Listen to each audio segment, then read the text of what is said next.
Aujourd'hui, on parle des leçons entrepreneuriales qui vont vous servir pour réussir dans vos business en 2025. Donc, j'ai déjà fait une série de 3 épisodes et là, on est au 4e épisode. Si vous voulez, après cette vidéo, quand vous avez un petit temps, faites-y un tour pour apprendre aussi des autres leçons que j'ai déjà partagées avec vous. Donc, aujourd'hui, on verra 2 autres leçons. N'hésitez pas de liker et de partager pour faire grandir la chaîne, non seulement, mais aussi pour permettre à d'autres entrepreneurs ou à ceux qui veulent devenir entrepreneurs de bénéficier de ces conseils très importants. Alors moi je suis Lomi Guitou et vous êtes sur la Diasponaise, la chaîne des entrepreneurs africains. Je parle d'entrepreneuriat, investissement en Afrique, commerce international, import-export et de d'autres sujets qui vont certainement vous intéresser, alors abonnez-vous. C'est la fin de l'année, généralement on se pose pour faire des petits bilans. Merci déjà à vous qui avez suivi les premiers épisodes et là aujourd'hui, on va parler de 2 leçons que j'ai apprises moi-même de mon expérience entrepreneuriale de cette année, qui n'a pas été fameuse. Bon, je vous passe des détails parce que j'ai déjà beaucoup expliqué. Pour vous qui prenez le train en chemin, n'hésitez pas à aller regarder un peu au niveau de la chaîne une vidéo que j'ai faite dans laquelle j'expliquais en fait ce qui s'est passé. Mais en gros, j'ai investi du côté de la Côte d'Ivoire et ça s'est pas très bien passé. Donc, la première leçon que je vous partage aujourd'hui, c'est que dans la vie de manière générale et précisément dans l'entrepreneuriat, on ne se construit pas seul. On a besoin des plus avancés que nous, donc les devanciers, les entrepreneurs qui sont aguerris, des entrepreneurs qui ont déjà fait leurs preuves. On a besoin d'eux pour qu'ils nous inspirent, pour qu'ils nous conseillent, qu'ils donnent la voie à suivre. C'est très important, je l'ai appris à mes dépens. Parce que quand je venais pour investir, par exemple, dans le négoce en Côte d'Ivoire, il y a des gens qui m'ont dit « Faites attention parce que dans ce secteur, il y a beaucoup d'arnaques. Faites attention parce que dans ce secteur, les gens, ils sont pas sérieux. » Et puis, je me suis dit « Oui, il n'y a pas de souci, je vais faire attention. » Mais avec du recul, je me rends compte qu'effectivement, j'aurais peut-être mûri un peu plus leurs assertions et me dire « Mais pourquoi ils disent ça ?» Essayer de fouiller. Et peut-être ça m'aurait évité de faire certaines erreurs. Tout compte fait, les gens, ils vous disent aussi, faites attention, mais ils ne vous disent pas, enfin, ils ne rentrent pas toujours dans les détails. Donc, du coup, on a tendance à penser que c'est vrai ce qu'ils disent, mais nous, on peut faire autrement. Alors que j'estime que si les dévanciers pouvaient vraiment nous expliquer leurs expériences à eux, comment ça s'est passé pour eux, leurs faux pas, peut-être que nous qui venons après, ça allait mieux nous aider à justement prendre en considération ce qu'ils disent. Tout compte fait, je retiens qu'on a besoin autant des devanciers, mais que aussi des plus petits que soi. Par exemple, pour le personnel, vous ne pouvez pas travailler tout seul dans une entreprise. Vous avez besoin des gens qui sont là pour travailler pour vous, qui vont adhérer 100% ou bien de manière partielle à votre projet, mais qui vont vous aider à avancer, même si ils n'ont pas forcément les compétences que vous avez. En tout cas, ce qui est sûr, c'est que dans la vie, on ne peut pas se construire seul.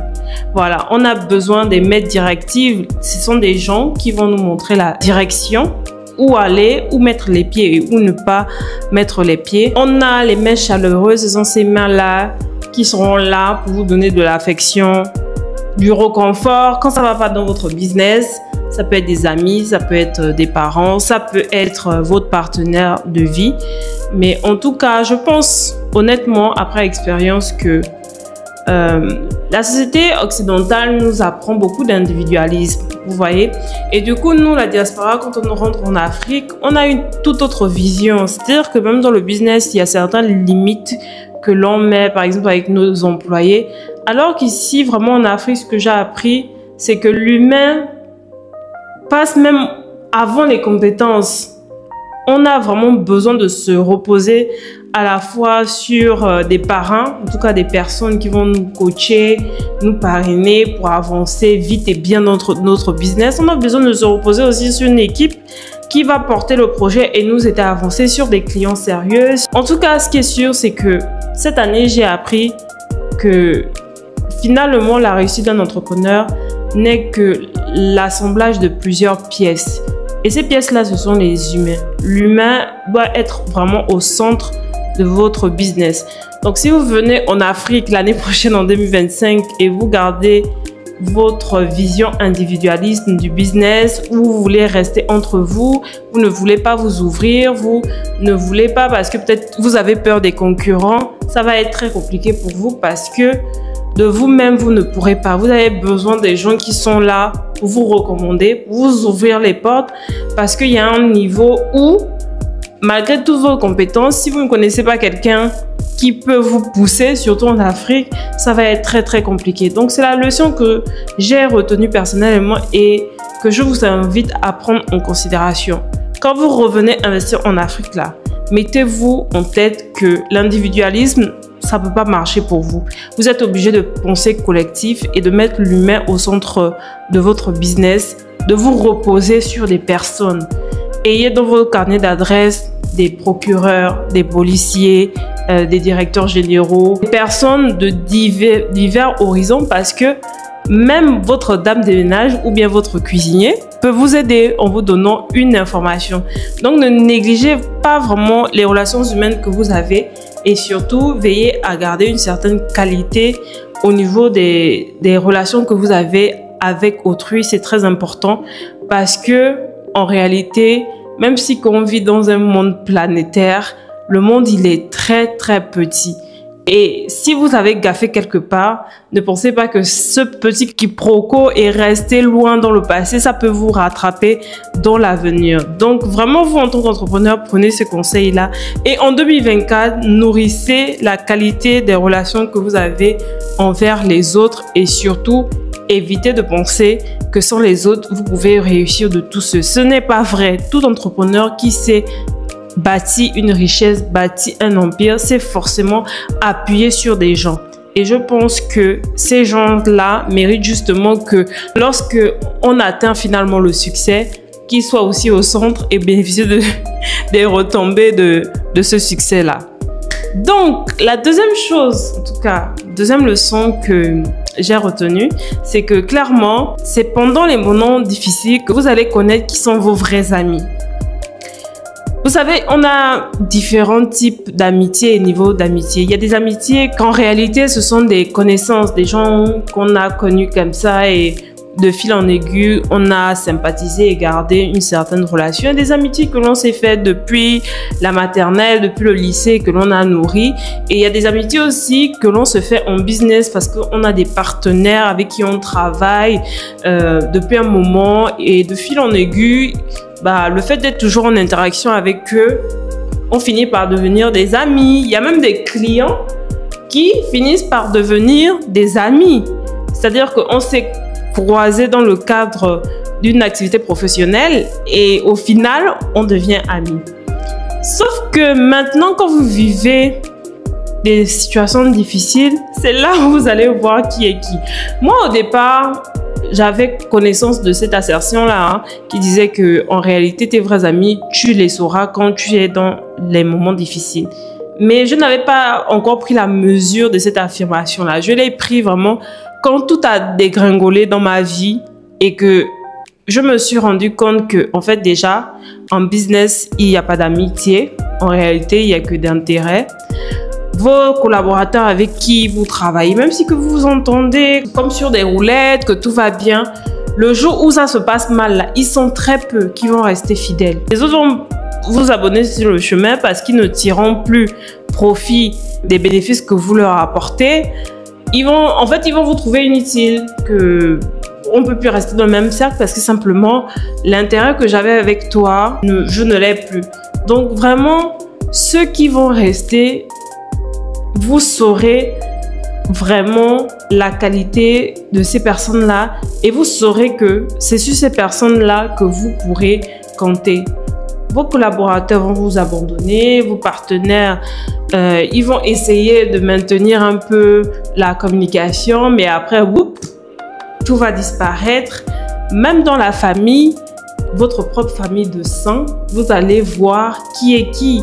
Les mêmes personnes qui venaient vous soumettre des demandes d'aide, etc. Quand vous vous retrouvez au bas du rouleau, ces personnes-là ne sont pas là pour vous. Mais au contraire, vous allez voir des personnes, même parfois, sur qui vous ne comptez pas. Ce sont ces personnes-là qui seront finalement là pour vous. Donc, en réalité, vous qui êtes successful là, pour le moment, quand votre business va bien, vous pensez que vous avez plein de monde autour de vous. Je ne vous souhaite pas de connaître la faillite ou bien d'autres épreuves, mais vraiment quand ça se passe mal, croyez-moi que si aujourd'hui vous pensez compter sur 100 personnes, vous allez compter que peut-être 10 personnes quand vous serez dans les difficultés financières par exemple. Mais la chose qui est bien, c'est que l'échec est révélateur autant de la qualité des personnes qui sont autour de vous, mais l'échec aussi vous apporte d'autres personnes. Moi, franchement, j'ai eu beaucoup de personnes qui m'ont aidé, des personnes que je connaissais même pas, qui ont été saisies de compassion par rapport à ce que je vivais. Il y a parmi vous, mes abonnés, des gens qui m'ont écrit des messages pour m'encourager, pour me dire de ne pas abandonner. Vraiment, ça m'a vraiment touchée. Et je me suis dit, bon, il vaut mieux faire un remue-ménage, un bon ménage par rapport à certaines personnes qui m'ont vraiment déçue dans leur attitude. Et je me suis dit, aujourd'hui, grâce à cette épreuve-là, je sais qui est qui. Et les personnes qui étaient avec moi dans l'échec, qui m'ont soutenu, qui m'ont encouragé, qui m'ont aidé financièrement, par cette vidéo, vraiment, je veux vous dire merci du plus profond de mon cœur. Je ne suis pas encore sortie totalement, mais ça m'a aidé à ne pas plonger complètement. Et puis, je ne l'oublierai pas. Vraiment, quand je sortirai de tout ça, je saurai en fait comment marcher avec certaines personnes et surtout récompenser celles qui ont été fidèles à moi. J'ai perdu beaucoup de collaborateurs qui m'ont laissé tomber. Beaucoup d'amitié aujourd'hui, c'est plus trop ça parce que malheureusement, j'ai vu que c'était basé sur de l'intérêt. Je remercie en tout cas toutes les personnes qui sont toujours là et ça montre que peu importe le niveau dans lequel je suis, peu importe la distance pour certains, c'est des personnes qui sont fidèles et loyales. Et ça n'a pas de prix. Honnêtement, ça n'a pas de prix d'être bien entouré par des personnes de qualité. Ça n'a vraiment pas de prix. Et j'en profite vraiment pour vous remercier à travers cette vidéo-là. Donc vous, vraiment, les entrepreneurs, retenez qu'on ne peut pas se construire seul. Vous avez toujours besoin des gens. Mais attention, ces personnes-là qui sont autour de vous ne sont pas toujours avec vous pour, comme on dit, vos beaux yeux. Ils sont souvent là par intérêt. Et le jour où ça se passe mal, vous saurez qui est qui. Donc avant de partir, j'en profite pour vous souhaiter de très belles fêtes de fin d'année avec vos parents, amis. Profitez-en, prenez soin de vous, profitez de la vie, profitez vraiment de tout ce que vous avez parce que beaucoup ne l'ont pas. Joyeux Noël à tous et je vous dis à très bientôt pour une prochaine vidéo.